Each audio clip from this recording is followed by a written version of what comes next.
I asked my older brother for $40, and what I found the next morning destroyed me. I'm 13, and my brother Ethan is 23. He's been my legal guardian for 2 years, since our parents died in a head-on collision with a drunk driver on I-95. We live in a studio apartment that's basically a hallway with a kitchen. Ethan sleeps on the couch and gave me the only bedroom, which is really just a closet with a window. He works overnight stocking shelves at Target and does DoorDash during the day. I've watched him go 48 hours without sleep more times than I can count. Before the accident, Ethan was a sophomore at State, pre-med, 4.0 GPA, full ride scholarship. He was going to be a pediatric surgeon. When our parents died, he dropped out immediately to take custody of me. Didn't even hesitate. Our aunt offered to take me, but Ethan said no. He wasn't letting me grow up with someone I barely knew. Last week, my 8th grade class announced a field trip to DC. 3 days, educational, museums, and monuments. Cost, $285. There was a payment plan option. $95 deposit by Friday, rest later. I wasn't going to ask. I've watched Ethan choose between gas and groceries. I've seen him water down soap to make it last longer. I know what our life is. But my teacher pulled me aside. Said this trip was important. Said she'd never seen a kid work as hard as me and that I deserved to experience something beyond our zip code. She said there might be scholarship funds. That night during dinner, ramen again, I mentioned it, casually.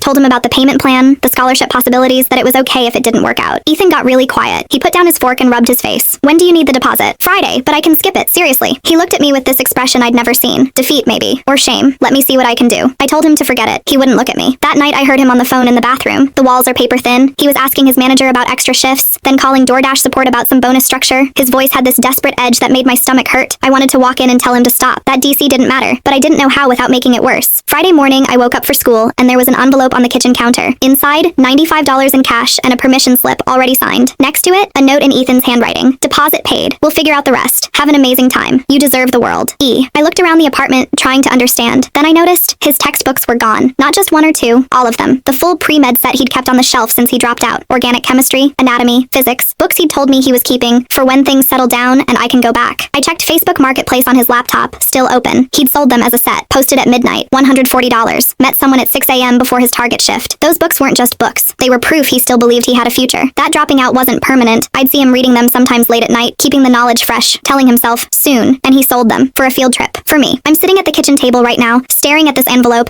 and I can't stop crying. My brother gave up medical school to raise me, and now he's selling the last evidence that he was ever going to be a doctor. I'm not going on this trip. I'm telling my teacher Monday that something came up. I'm taking this $95 and hiding it in my drawer, and I'm making a promise. I'm getting straight A's. I'm getting scholarships. I'm going to college, and when I do, I'm buying back every single one of those textbooks. I'm paying for Ethan to finish his degree. He put his life on pause for me. I'm going to unpause it. That's what this money means now. Not a field trip, a debt I'll spend my life repaying.